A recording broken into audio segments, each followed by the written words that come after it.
Ralph Waldo Emerson said once, "A person will worship something, have no doubt about that.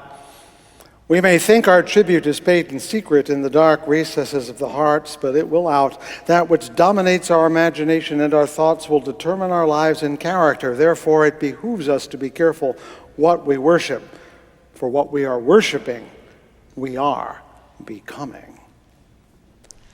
Come, come, whoever you are, wanderer, worshiper, lover of leaving, ours is no caravan of despair.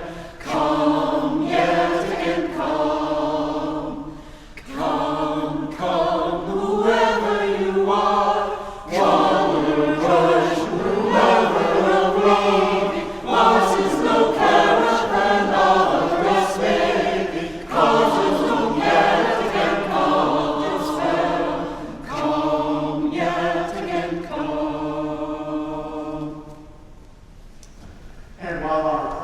Not the children's choir you expected. They're giving us their inner child this morning.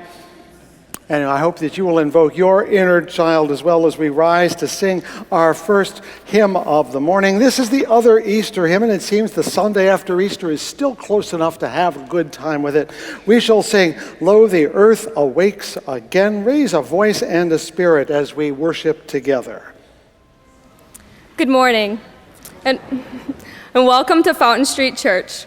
Many of you probably do not know me, but some of you may have seen me running around here the last few weeks. But I would like to introduce you all to myself. My name is Lauren Holt, and I am your new AV coordinator here at Fountain Street Church. Thank you. Just to give you a little bit of background on myself so you know about me, at the end of this week, I will have just finished my third year at Grand Valley State University. I'm a film student there, and I have a minor in advertising and public relations. Connor reached out to Grand Valley's film program about his opening position as he got promoted to events manager, and that's how we became in contact, and very fast I was offered the position here. This past November, I was also elected as the vice president of my sorority at Grand Valley, so I'm very honored to have that leadership position as well. I have a deep passion for film. For as long as I can remember, I've been with all things technical probably since about middle school. I've always been playing around with a lot of film stuff, and so I am very honored to have been offered the position here. And I'm very happy to serve you here as your AV coordinator. If you ever see me around, please do not hesitate to say hi to me. I want to get to know you all very well. I have learned very quickly that this is a community-based church, a very strong community-based church. And I want to be embedded into this community as much as possible as well. So even if it looks like I'm busy, I just really like to run around, so I'm probably not as busy as I look. So just stop and say hi and tell me about yourself since you've already heard my little background on me. I will definitely stop and say hi and listen and take the time to get to know you. I have learned that you guys not only open up your knowledge to learn, but you also open up your hearts and grow the soul. Free the mind, grow the soul, and changing the world. Thank you, and welcome.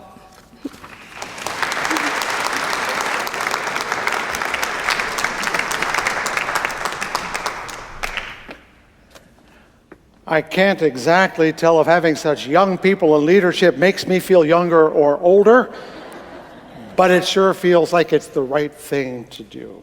This service will be different from other services because I'm taking you on a long journey with me in 4 parts. And those who have been listening over the time that I was preaching, especially since the winter and Lent, knowing that I was focused very much on matters moral and essentially political as well, you are not going to get that today.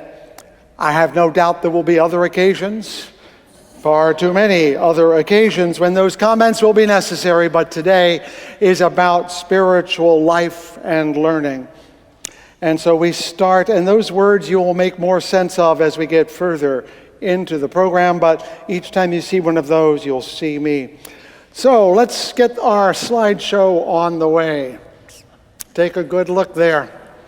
So there I was on my couch, absently thumbing through a National Geographic or Smithsonian magazine, and I saw a picture in a headline. It might even be on the second slide. Can you check that out for me? Nope, I must have left it off. My mistake. Let's go back.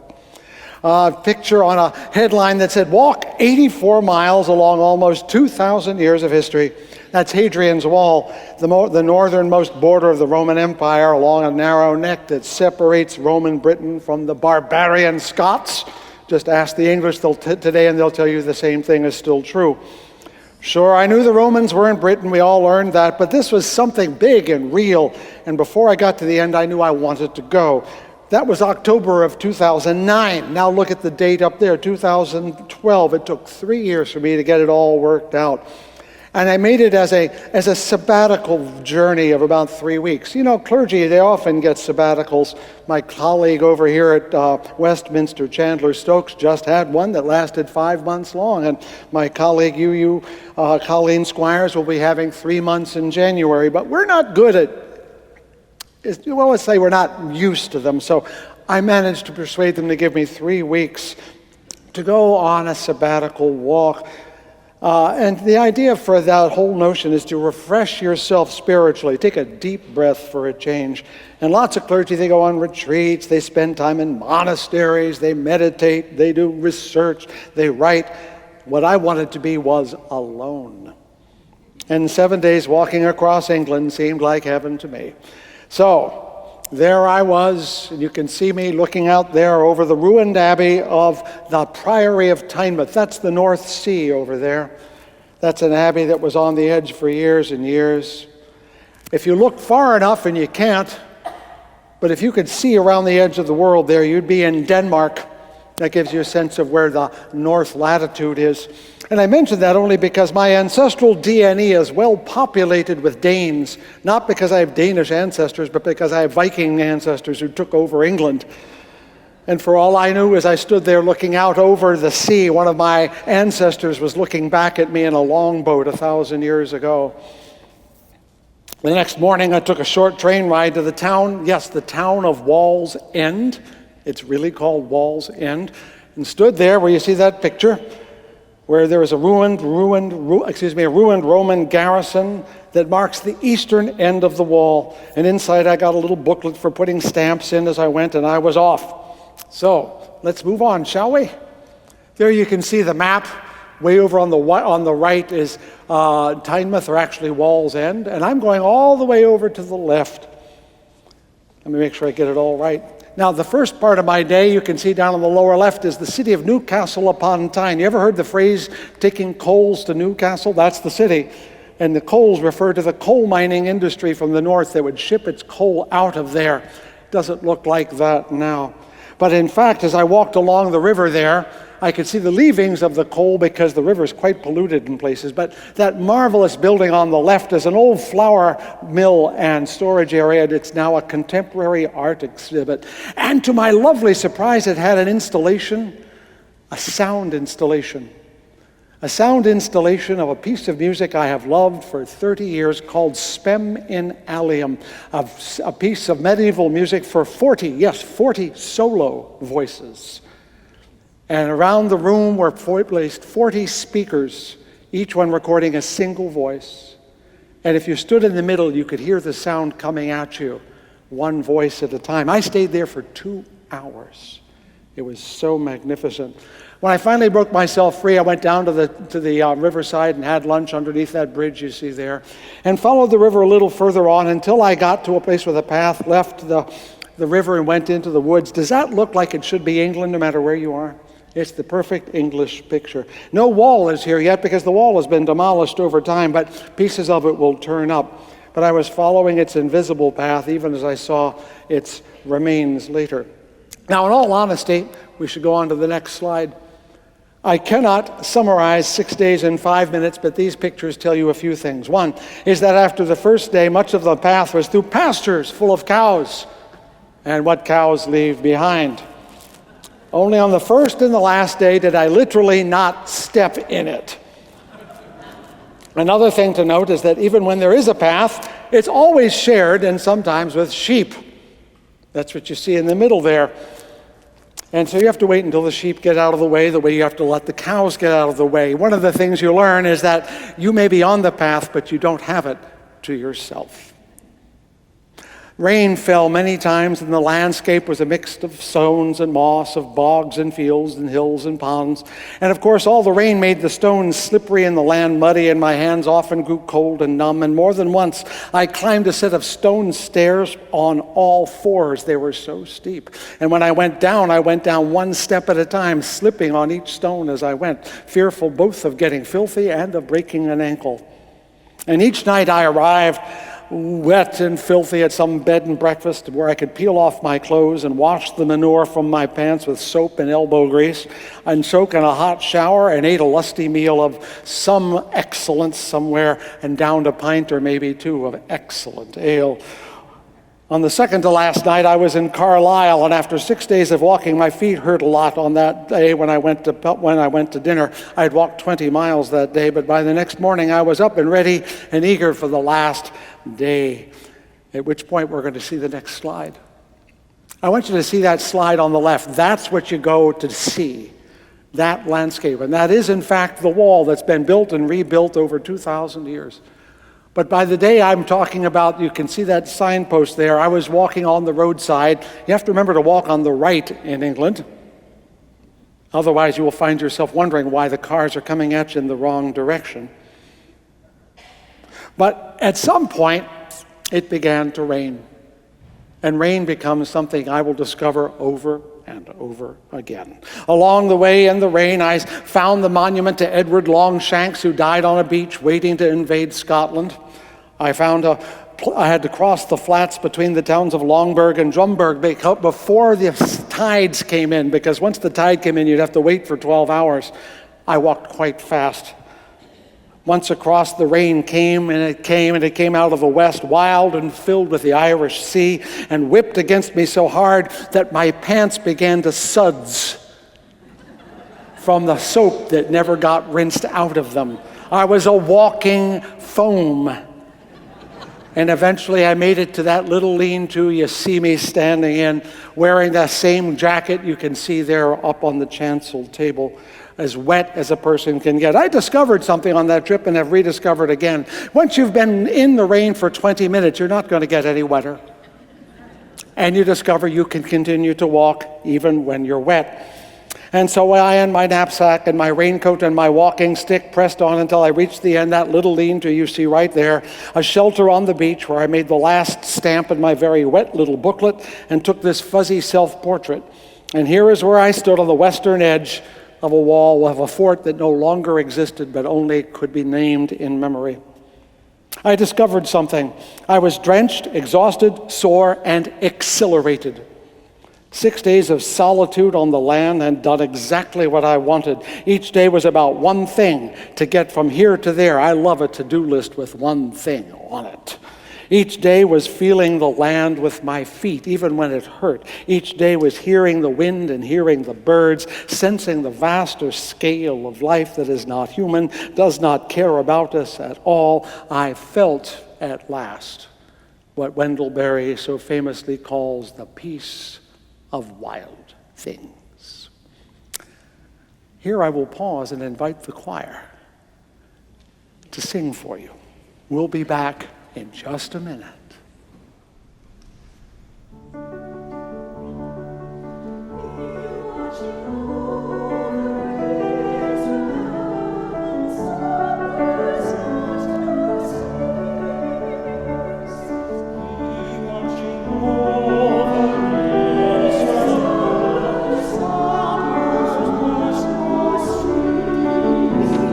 Watching from the stars.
when you find yourself craving something that is actually difficult, that's an important piece of information about who you are.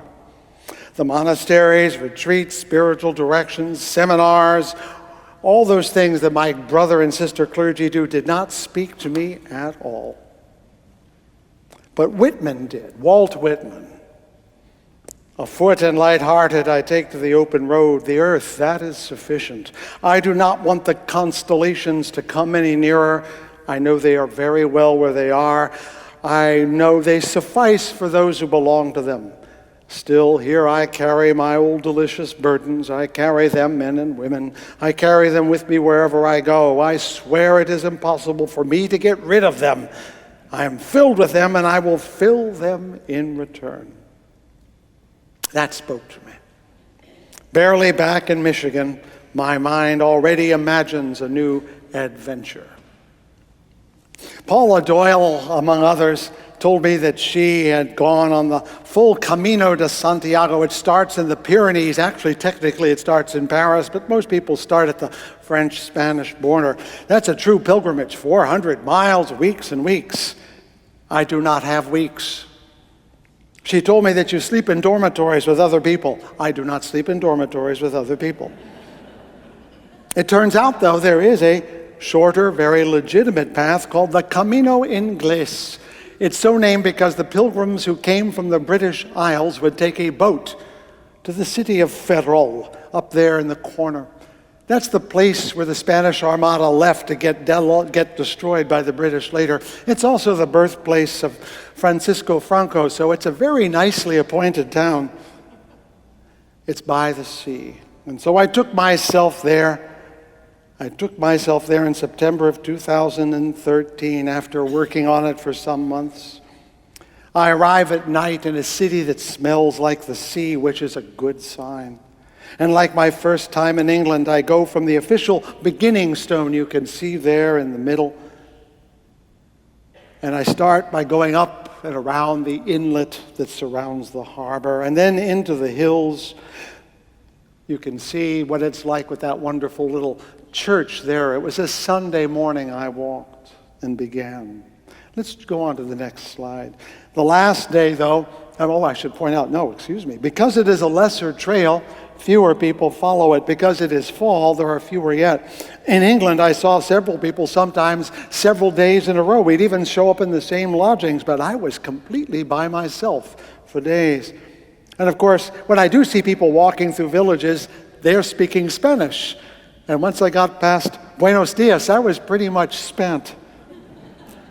So I went from Ferrol to Ponte Diume to Betanzos to medieval towns, along which I would follow the scallop shell signs attached to trees or posts. I have one in my bag, I'll show you. And here and there you can see over on the right a devotional cross made out of stone where penitent pilgrims would stop and recite their prayers on the way.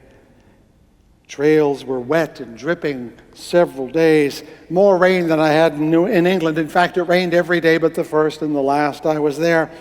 The Atlantic, after all, is never more than 30 miles away and is only too generous to share its ample bounty. Let's go on to the next slide.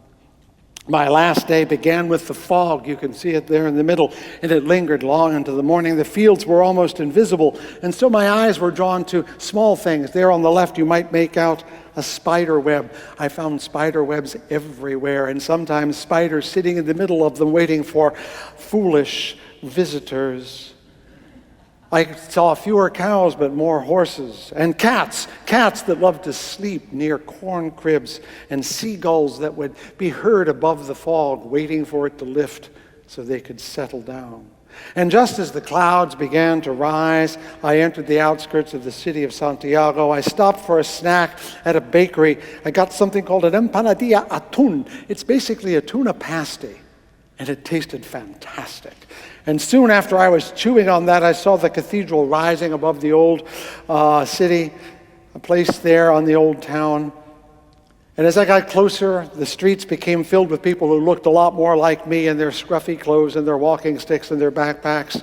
Many of them look quite worn, having traveled 200 and 300 and 400 miles. Unlike England, I do not have the formal book for getting stamps. Why? Well, I showed up on Sunday, and the office was closed.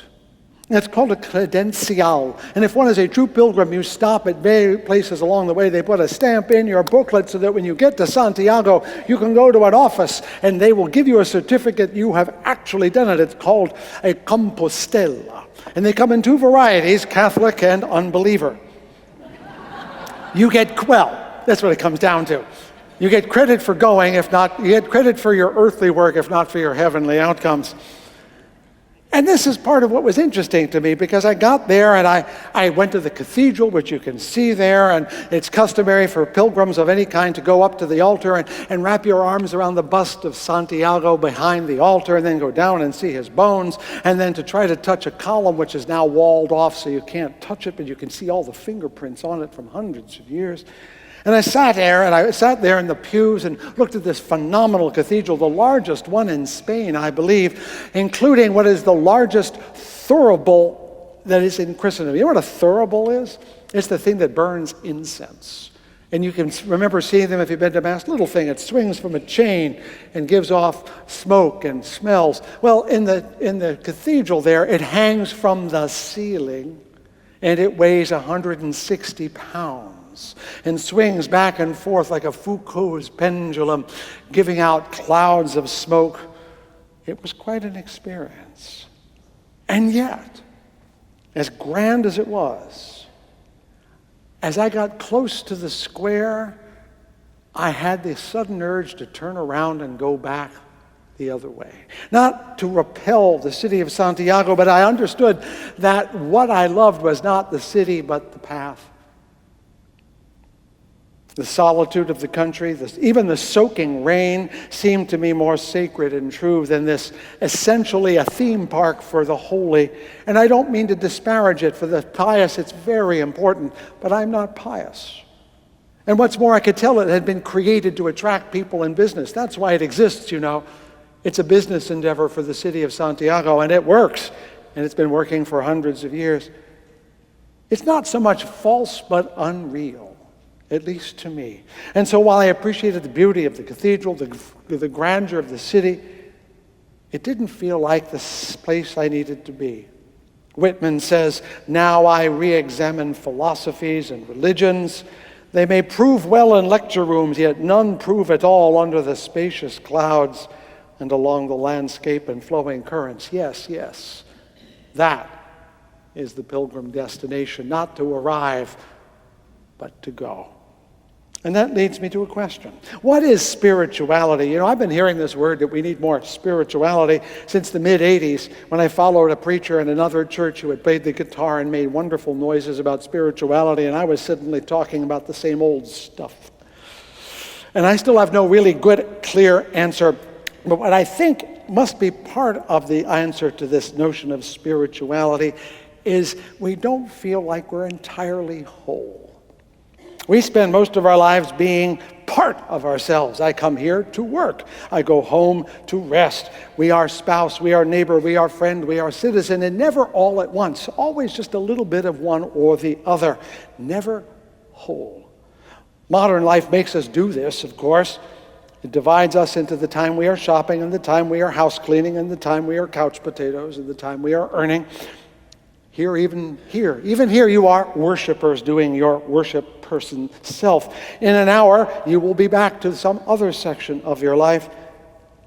William James called this experience by a German name, Zerrissenheit. I love it, Zerrissenheit. It means torn to piecesness. Do you feel that way sometime, that you cannot be your entire self, that you are playing a role or at least leaving part of who you are elsewhere? We long to be whole. There's a song in our hymn book that asks the spirits to gather us together because we long to be made whole. I don't know if we need to be made whole, but we want to be entire, thorough, complete. We want to be entirely who we are, where we are, with whom we are, doing whatever we are, not pieces of it. And the word we attach to when we feel that entirety, that wholeness, that completeness, that's the word spiritual.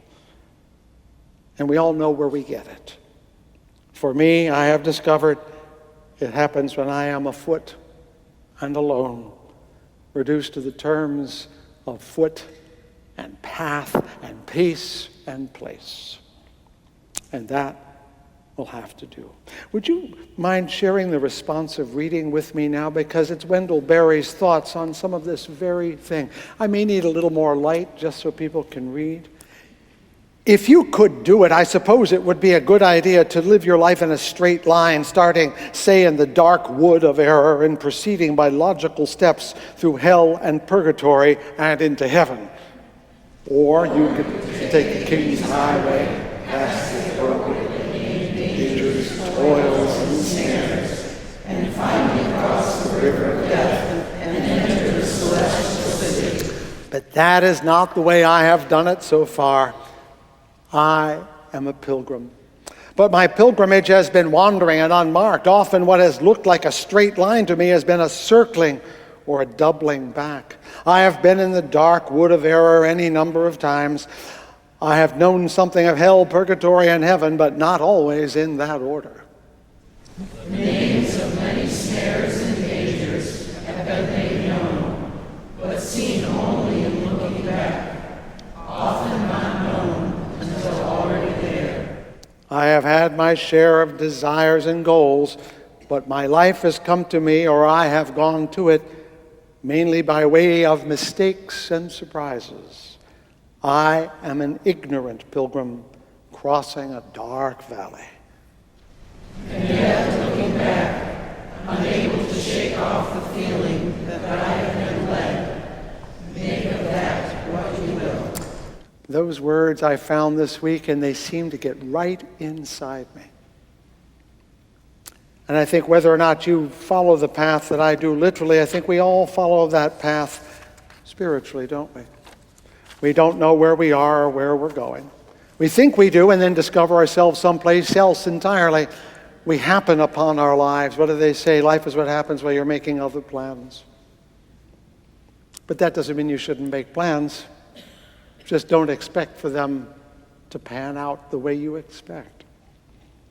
And so, my friends, we pause here at what might be called our own version of the cross on the path to Santiago, those places where we pause and say, where the hell am I? And we look around and ask for a moment, not only of appreciation, but of orientation. You know, the word orientation means to know which way is east, and thereby to determine the other directions. We come here for spiritual orientation so that we may face the sun as it comes up. And so in this moment of prayer, I bid you to find that eastwardness in you. Where is the sun coming for you? Where does the dawn come up for you? Where is the path that is pulling you toward it? Which dawn leads you on? A time of prayer is a time to put the inner compass to work. And if you do that by closing your eyes, feel free. If you do that by looking upward or sideways, if you do it by raising your hands or getting on your knees, if you do it by walking, if you do it by singing, do it. Bring your inner compass to life. Where is east? Where is dawn? Where is the sun? Where are you? Where am I? We pause at this stopping point in time every week to find our eastward hope, the promise of tomorrow, which may not come true as we expect, but will certainly come. The gift of life which we cannot summon, but every day arrives anew. Nameless one, found even in my breath, help me to face east toward the sun and tomorrow. Upon this and all the other things that are on our way in life, we pause with that prayer that we find mostly and most dearly in the presence of silence. And as we lift our hearts back to this world and to this community, we lift up the names of those whose lives were completed at this time in years past, who by their lives and works gave us this community we love, framed this church, gave it spirit and hope. We lift up the names of Vera Pryor and Marion Smith, of Mary Jane Schmidt and Jim Irwin, of Bob Mallory and Bob Shaw. Thou who art filled with mercy, dwelling in the heavens heights, bring rest beneath the wings of your Shekinah, your presence, to those who went to their eternal place of rest. May you who are the source of mercy shelter them beneath your wings eternally. Bind their souls to you and to us, the living, that they may rest in peace, that we may be at peace. And let us say, Amen. Oh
When I was talking with Marilyn earlier this week about this piece of music, I shared with her my experience of it in seeing it staged. Xerxes is an opera by George Frederick Handel, and I saw it performed once when I was in New York. And it's one of the first pieces, and the young Emperor Xerxes is lying under a tree, drunk, and makes a prayer to the tree, which is the piece you just heard. I think it's in a better setting the way we heard it. But it shows that even a great tune can hold many, like a good bowl can hold many fluids, I suppose. All right, let's move to the next slide. There it is. My first college course was in Japanese and Chinese history. My advisor said, take a lot of courses. Here, take this one. It was on the first page in the catalog. Asian history, right? And sure enough, I went to see and took a course in Japanese and Chinese studies.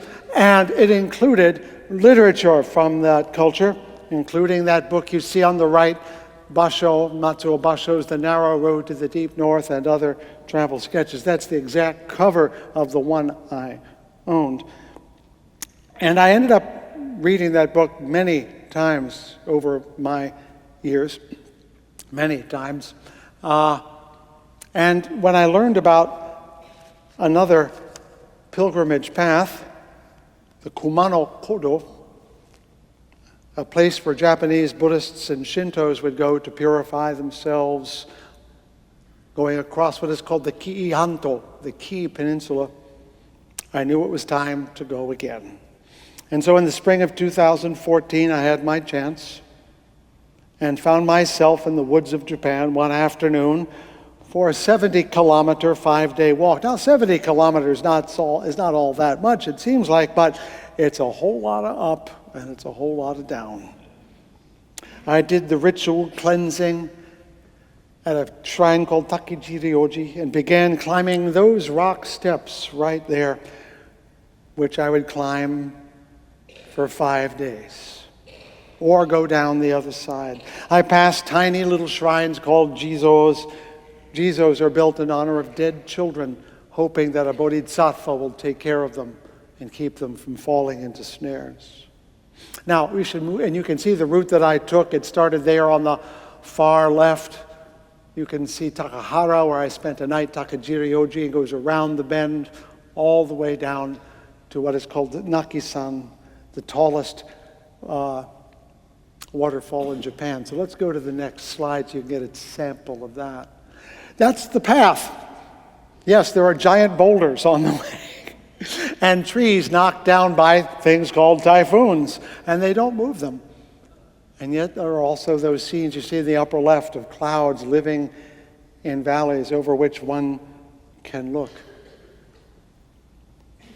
Japan is a mountainous country, and the place I'm going is among the least developed in Japan, so I'm walking up and down over ridges and valleys, over wobbly bridges, along running streams, and I stayed every night in what are called minchuku, or ryokan, soaking every evening in intensely hot baths, eating intense little meals served in a dozen little bowls, one after another. I slept on futons, on pillows that were not nearly soft enough.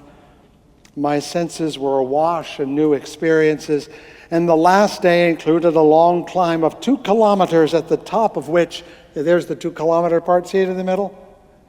See those steps there? Right in the middle. Think of that as being 1.25 miles of nothing but that, up at a 30-degree angle. I was tired, let me put it that way.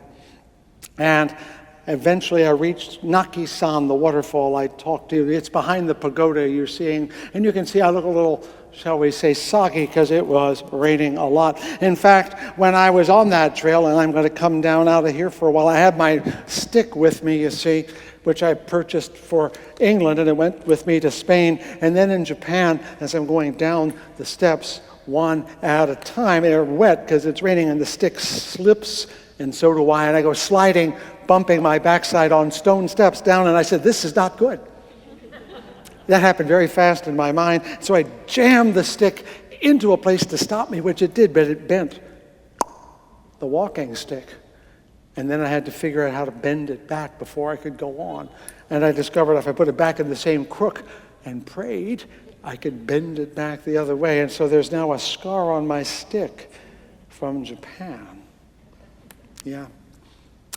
Beautiful, strenuous, and surprise, once more, wet, soaked to the skin over and over again until I reached the waterfall. And I got wet again in the waterfall and in the rain.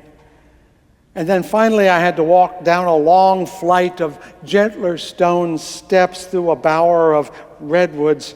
And once I got out of there, I was in a parking lot.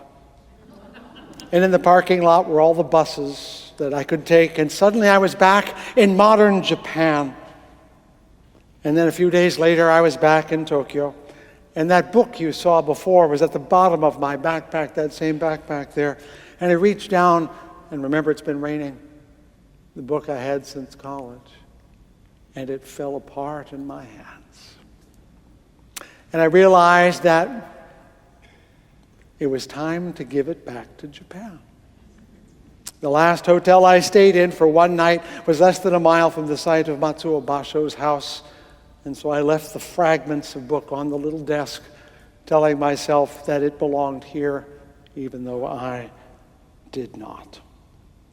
These two, Spain and Japan, are my two official pilgrimage walks, and they could not be more similar and different. My feet felt the same both times. The rain felt the same. The trails often felt the same.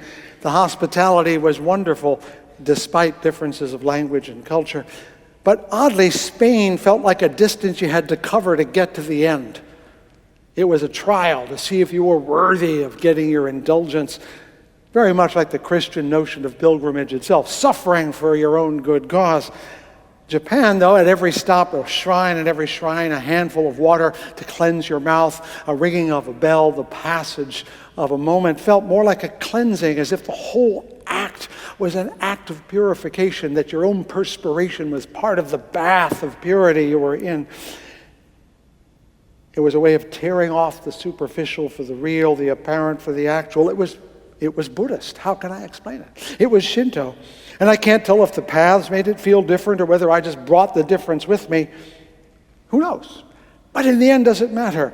Here is the test of wisdom, says Whitman. Wisdom is not finally tested in schools. Wisdom cannot be passed from one having it to another not having it. Wisdom is of the soul, is not susceptible to proof. It is its own proof. It applies to all stages and objects and qualities and content. It is the certainty of the reality and immortality of things, of the excellence of things. And that's what I found. The wisdom is what you acquire by falling down on slippery rocks.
My, that's pretty. Thank you. Thank you for singing. So, I didn't do anything much in 2015. Yeah, that's just the way things turned out. But I did make a couple of little sorties, if you want to call it that. My sister lives in Albuquerque. She doesn't get around well, so I go to see her. And by golly, there's some wonderful trails through the desert there, including a slot canyon that is just magnificent. Let's see if we can draw that up so you can see it. There we go. Let's turn it on. Move to the next one. You can see the Slot Canyon there on the left, how dark it is in one place. But I did manage to get to China along the way. And I didn't do a multiple day walk like I wanted, but I did 3 separate days on sections of the wall. And the wall is not easy, people. It's across a mountain, and it goes up and down and up and down. And yes, that's me, and that's me at a place called Mount Taishan. It's a Taoist sacred mountain, and if you want to get real good with the Taoist gods, you climb all the way up and all the way down. Now, it's not with pitons or ropes, but it is steep, and it is 6,000 steps up and 6,000 steps down. And I did that. My thighs were doing this by the time I got back. And I did it with 60,000 other Chinese. I was not alone, and you can't be alone in China. That's just not possible. And since very few Westerners know about Mount Tai or climb it, I was constantly being asked to have my picture taken with Chinese people, and I suddenly felt, oh, I'm the weird one today. And it was wonderful, but still very interesting. But then last year, because I wasn't able to do the things I had planned, I made 2 other ventures. We'll go on to the next slide. Hello. What's number 2? In India, I happened not to walk, but I managed to visit that spot on the left there, which is where Mohandas Gandhi was assassinated in the back of a mansion. And it's a remarkably powerful place to stand. Those footprints indicate where he walked, and the spot underneath the canopy is the place where he fell. There are very few places more moving than that. But then on the other side of India, you can barely see the tree in the bright lights at the bottom. That's the Bodhi tree under which the Buddha sat when he was enlightened. Me and 5,000 Tibetan monks who chant up a storm, I got to tell you. But then in the earlier spring, I went off on my first Michigan walk. If you remember, I decided I'd go from here all the way up to Cadillac on the White Pine Trail, which is 100 miles almost exactly. I asked you to help give money, and you did, and it was marvelous. And it was the hardest walk I've ever made. Not that it was steep, it wasn't.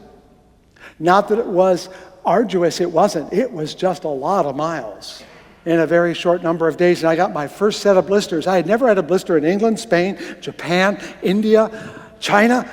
Walking through Michigan, I got blisters. Bad ones, too. And yet I made it to Cadillac, and I had people help me along the way, either by picking me up or dropping me off, or Matthew Heising and I had cinnamon rolls up there in Reed City, and stopped in places like Morley and Tustin, and I had to dodge the Amish buggies on my way through Stanwood, and it was just splendid, including marshes like that. And you don't see them from the road, do you? I commend a day on that trail just to experience Michigan without the intervening automobile, which I know is sacrilege. But I think it's time you did that. Let's change slides, shall we? So last November, I went back to my pattern, and I went to cash in a debt I owed my father, who always wanted to go to Machu Picchu and never made it. And so I said I had to go. And I walked 28 miles over 4 days. That's not a lot. I'm at 9,000 and 10,000 feet. It's a lot.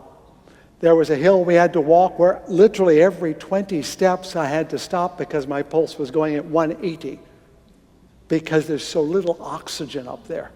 That's because I'm old. There was a youngster who flew up those steps, and I was completely jealous. There are people who live in houses like that, and the mountains really do look like that. And yes, there are llamas and alpacas on the road. And those ruins, there are ruins of the Incas everywhere. You can see an entire civilization left behind. Let's go on to the next slide. And of course, that's Machu Picchu over there.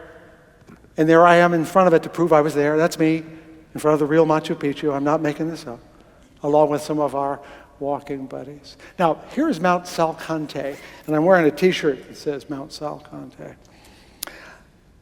I planned to be out of the country for the election.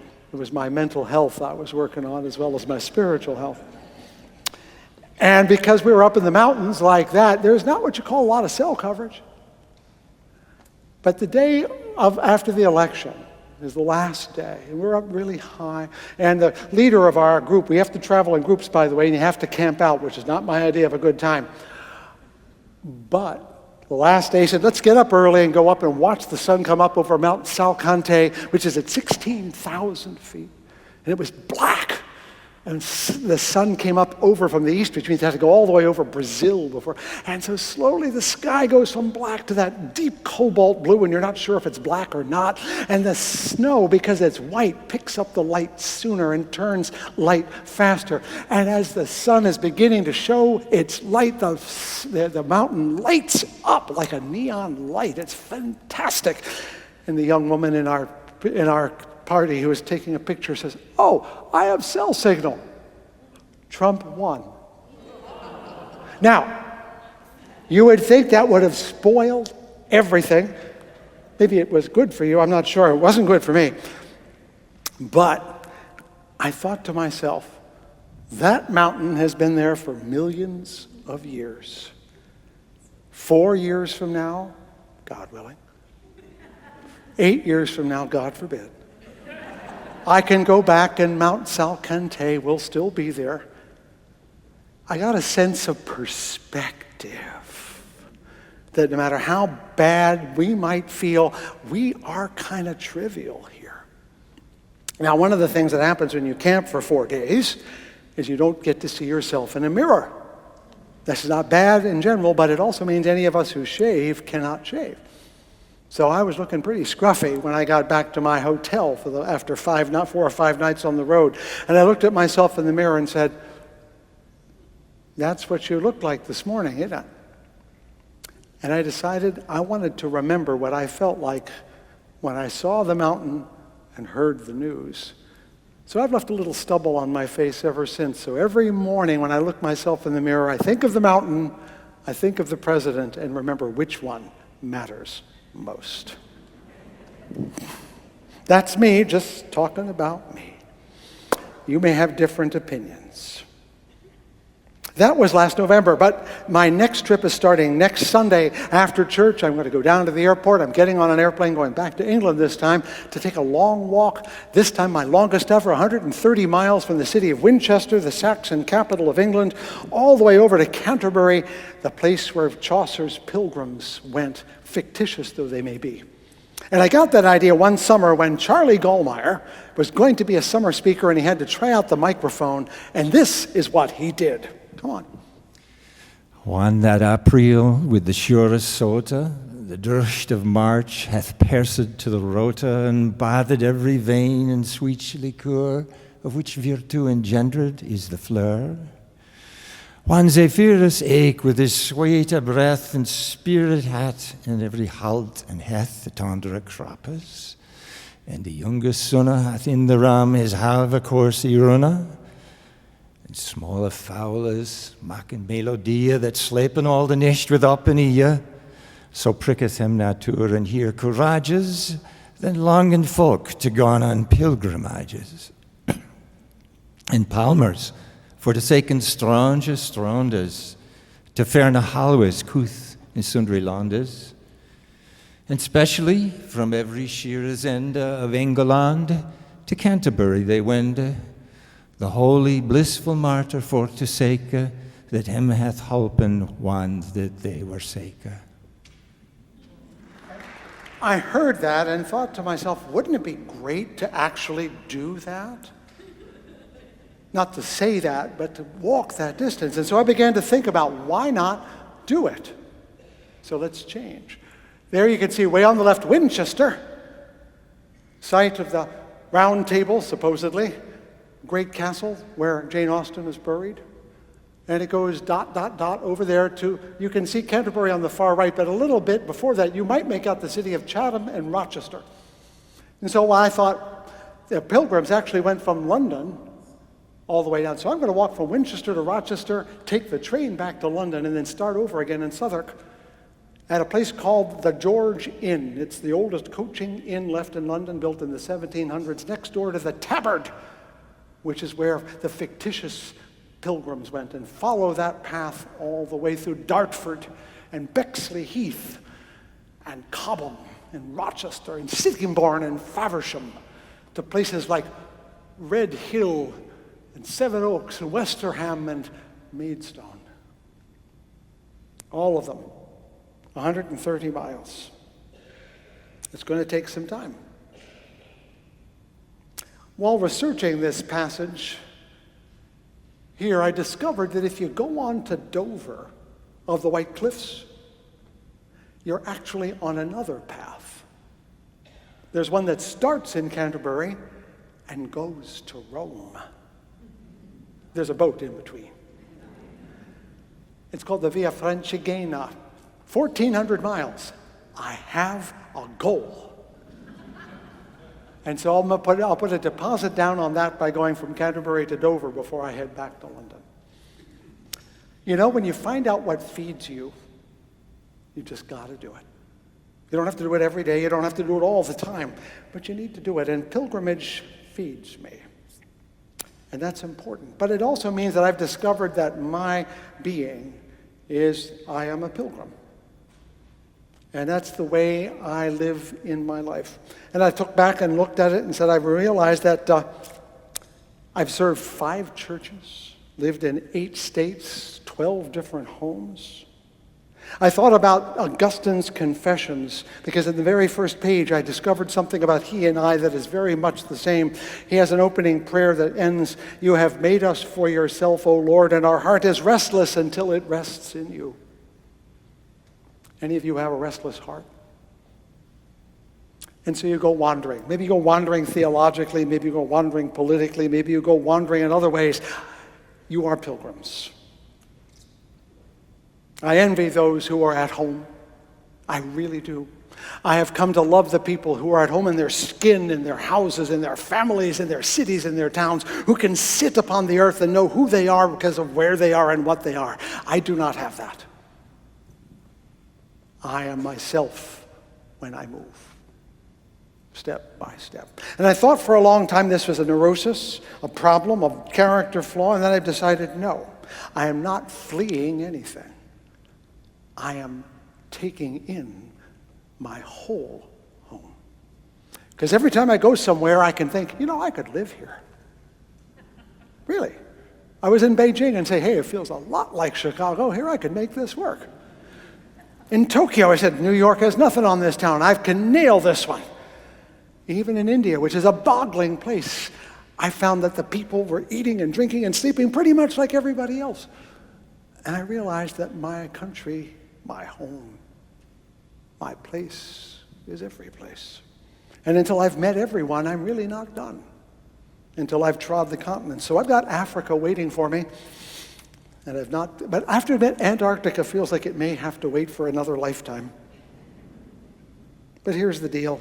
I've decided that I belong to the Pilgrim Church, the faith that is restless. And I think you feel the same way, whether you do it in your feet or in your heart. I belong to a faith that is restless for truth, for justice, that is restless for hope and love and joy. Is there another slide, or is that the last one? Yep, those are the places I'm going. Do you want to go along? Maybe another time. Is there one after that? Yep. That's where I'll be in about 2.5 weeks, Canterbury Cathedral. And then I'll go one more day over to Dover and see those fabulous White Cliffs. Because I am a pilgrim and I belong to a pilgrim church, I have a faith that is restless for truth, restless for justice, for hope and love and joy. Because my church, my faith, my home is larger than this church. It is larger than the faith community in which I was born. It's larger than being Christian or Muslim or Buddhist or anything else. And yet, it is not afar off. It is right here too. I am at home here. I'm just not at home entirely here. And it is in every city I have lived. I have found myself a home in every land I have trod. Perhaps I wander not to find where I belong, but to become acquainted with the great place that is my home. To meet with eye and hand all the members of the body, the people, the rivers, the cities and valleys, the mountains that catch the morning light first, and the seas that hold the sunlight after it slips below my view. I have them all now, or at least some. And that makes it all worthwhile. The sweat and the wet in Spain, the sore feet of Michigan, the sunburned face of Peru, the rain that always comes along for the ride, even the snow and ice I had to scale on Sandia Mountain in New Mexico. These are all my home. Restless I am, but in the restlessness I am at home. Whitman says, "Comrade, I give you my hand. I give you my love more precious than money. I give you myself before preaching or law. Will you give me yourself? Will you come travel with me? Shall we stick by each other as long as we live?" Why the hell not? Come, let us journey together over the world. Let us find the lands of the Spirit and come home rich with having found our home a mansion beyond measure. Thank you for indulging this journey with me. I hope you will also indulge me by pledging your support to raise money, because this is how we pay for the church, partly. I guarantee if it's important to you, I will get blisters. I will suffer on your behalf. This is a willing thing for those who find that important. But no, we've come to the end of this endeavor today. I appreciate your patience.